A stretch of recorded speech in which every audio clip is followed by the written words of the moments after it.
وَلَقَدْ يَسَّرْنَا الْقُرْآنَ لِلذِّكْرِ فَهَلْ مِن مُدَّكِرٍ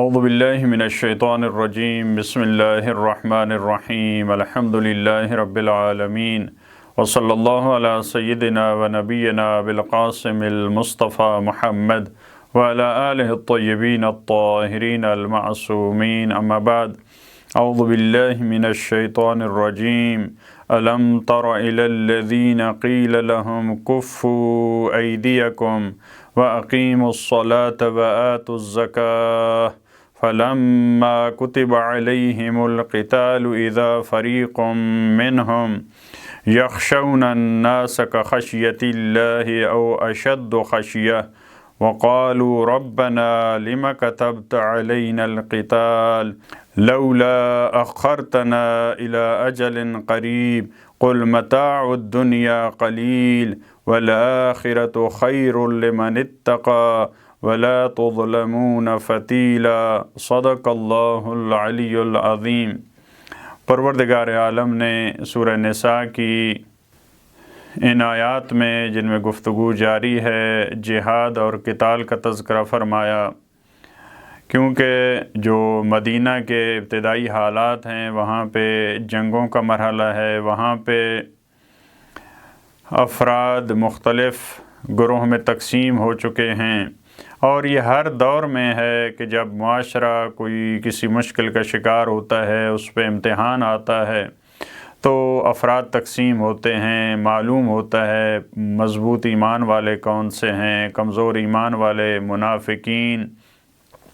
یہ سارے گروہ جب حالات تنگ ہوتے ہیں، جب مشکلات ہوتی ہیں تو ان کا پتہ چلتا ہے۔ جب تک حالات اچھے ہیں، جب کوئی مشکل نہیں ہے، جب کوئی جنگ نہیں ہے، جب کوئی پریشانی نہیں ہے، اس وقت تو سب اچھے ہوتے ہیں، سب عبادت گزار ہوتے ہیں۔ معاشرے کے افراد کا کب پتہ چلتا ہے اچھے اور برے کا؟ پروردگار عالم نے اسی وجہ سے یہ آزمائش کا سلسلہ رکھا ہے، اسی وجہ سے امتحانوں کا سلسلہ رکھا ہے۔ امتوں کا امتحان ہوتا ہے، معلوم ہوتا ہے کون سی امت، کون سی ملت اس نے کتنی عظیم قربانی دی ہے، کون سی ملتیں شکست خوردہ ہیں، کون سی ملتیں فریب خوردہ ہیں۔ اسی طرح افراد کا یہی حال ہے۔ تو پروردگار عالم نے ان حالات کو مد نظر رکھتے ہوئے افراد کی جو قسمیں تھیں مختلف، اس کا تذکرہ کیا، جو آج ہمارے لیے بھی درس ہے، آج کے معاشرے میں افراد اسی طرح سے ہیں۔ تو پروردگار عالم نے وہاں پہ ان افراد کا تذکرہ کیا اس آیت میں جو مکہ میں جب تھے تو وہاں پہ کہتے تھے کہ ہمیں جنگ کا حکم دیں، ہمیں اجازت دیں، ہم کفار سے لڑیں۔ لیکن جب یہ حکم آیا کہ یہاں آپ اپنے آپ کو کنٹرول کریں، یہاں جنگ کا مرحلہ نہیں ہے، کیونکہ اسلام نے ہر وقت ظالموں سے نبرد آزما ہونے کا حکم نہیں دیا، حالات کو، البتہ ظالم سے نفرت اور اس کے کنٹرول میں نہ رہنا یہ معصومین علیہ السلام کی تعلیمات میں شامل ہے۔ لیکن آپ نے کب علنی طور پہ قیام کرنا ہے، آپ نے کب تلوار اٹھانی ہے؟ جب ختمی مرتبت کا مکی دور ہے، وہاں پہ رسول اللہ نے اجازت نہیں دی۔ بعض افراد وہاں پہ بھی چاہ رہے تھے کہ ہم کفار کے خلاف لڑیں، ہم مشرکین کے خلاف لڑیں، لیکن ختمی مرتبت نے وہاں پہ فرمایا کہ ابھی ہم اس حالت میں نہیں ہیں، ابھی ظلم آپ پہ ہو رہا ہے لیکن آپ برداشت کریں۔ لہٰذا آپ دیکھتے ہیں جناب یاسر پہ جو ظلم ہوا، حضرت سمیہ پہ جو ہوا، بلال پہ، اس قسم کے افراد پہ مظالم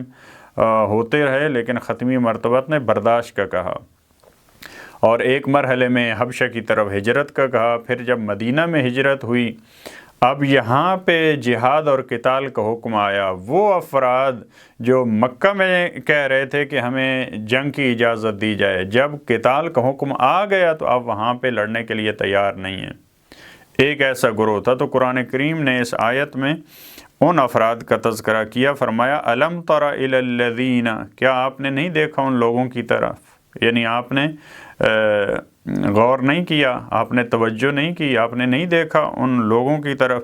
قیل لہم کفوا ایدیکم، جن سے کہا گیا کہ آپ اپنے ہاتھوں کو روک لیں۔ کفو، کف ید کہا جاتا ہے اپنے ہاتھ کو روکنا، یہ کنایہ ہوتا ہے جنگ کرنے سے، یعنی آپ عملی میدان میں قدم نہ رکھیں، آپ اپنے آپ کو کنٹرول کریں۔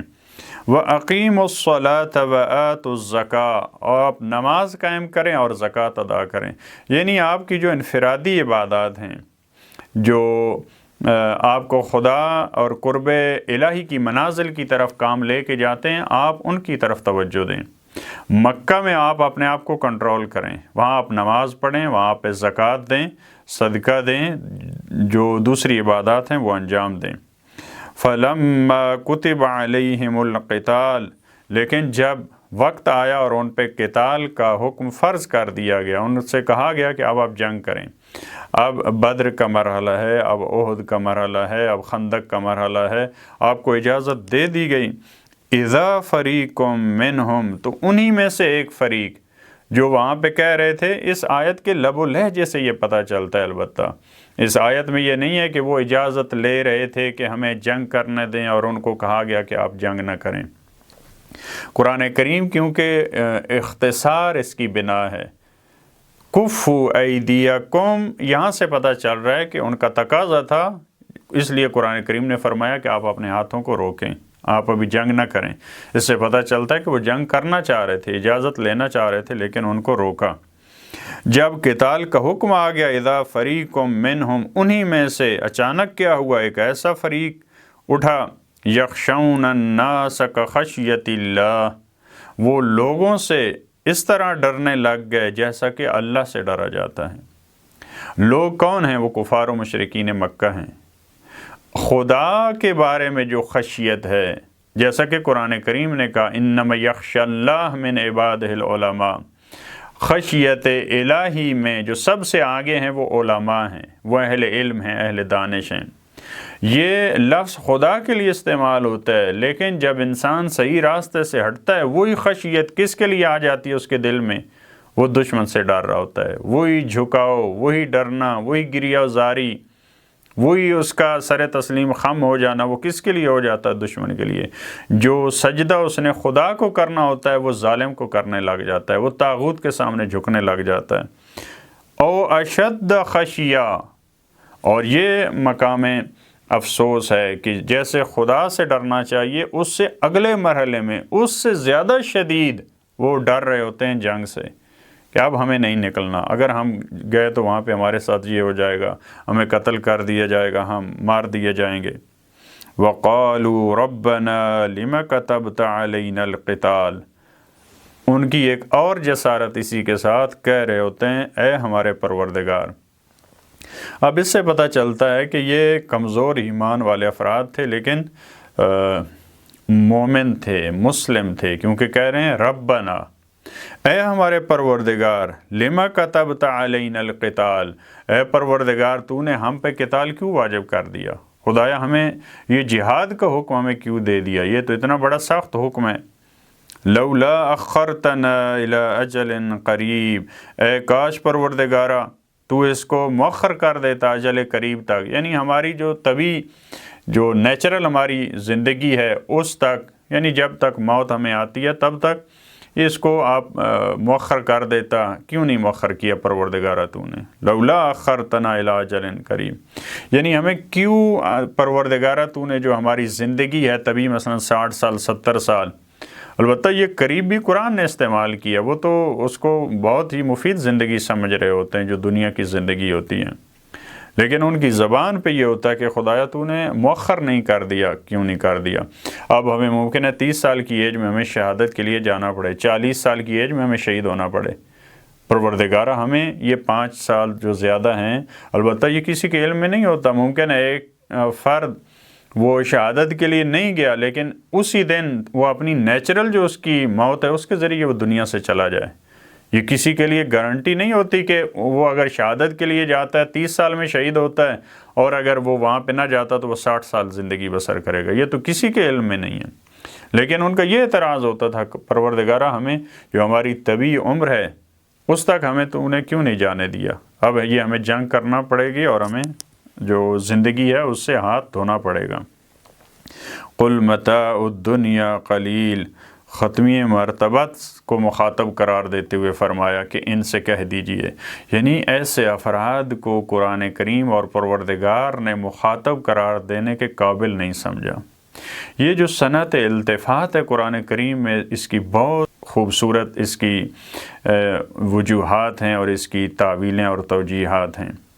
کتنے مقامات پہ پروردگار عالم گفتگو کرتے کرتے غیب سے خطاب کی طرف آتا ہے، کبھی خطاب سے غیب کی طرف پروردگار، تو یہاں ان سے گفتگو کرتے کرتے پروردگار عالم نے ان سے کہہ دیجئے متاع الدنیا قلیل، سامان دنیا یہ بہت کم ہے، یعنی یہ اس قابل نہیں ہے کہ میں ان سے ڈائریکٹ گفتگو کروں، آپ ان سے کہہ دیجئے وَالْآخِرَةُ خَيْرٌ لِمَنِ اتَّقَى، اور آخرت بہت زیادہ بہتر ہے، البتہ ہر ایک کے لیے آخرت بہتر نہیں ہے۔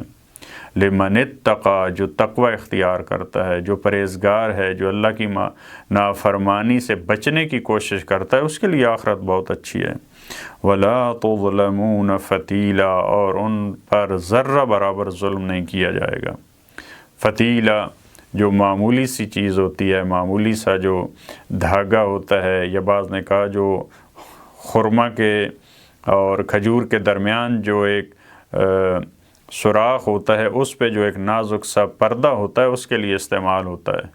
تو یہ بالکل معمولی اور ذرہ اور کم اس مقدار میں بھی ان پہ ظلم نہیں کیا جائے گا۔